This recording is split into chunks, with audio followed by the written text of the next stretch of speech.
चला तर मैत्रिणींनो, अशा सुरे कापण्या करूया. तर एक वाटी मी गूळ घेतलेला आहे, गरम पाण्यामध्ये म्हणजे गरम पाण्यामध्ये हे मिक्स करून घेतलेलं आहे, ठेवलेलं आहे म्हणजे थंड होण्यासाठी. आणि गव्हाचं पीठ 2 वाट्या घ्यायचं, चवीनुसार मीठ आणि चण्याचं पीठ टाकलेलं आहे, 4 ते 5 चमचे सुंठ, वेलची पावडर, सुंठ टाकलेलं आहे, बडीशेपची पावडर टाकलेली आहे आणि गुळाचं पाणी हे थंड झाल्यावरती आपल्याला झारून घ्यायचं आहे. त्यानंतर पुरीला जसं पीठ करतो तसं मळून ठेवायचं आहे 10 मिनटं घट्टसर.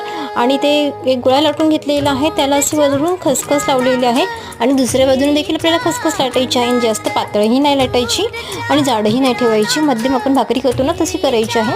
आणि नंतर इथे कापण्यात आम्ही चौकोनी कट करून घेत आहे सुरीच्या साह्याने. आणि एका साईडला मी आता तेल देखील गरम करत ठेवलेलं आहे. तर ह्या कापण्या आता तेलामध्ये आता मी टाकून घेतलेल्या आहेत आणि एकसारख्या मस्त अशा हलवत राहायच्या आहे आणि जास्त करपून नाही द्यायच्या, कारण गूळ आहे त्याच्यामध्ये जे त्यामुळे. आणि नंतर आता चाळणीवरती काढून घेतलेल्या आहेत.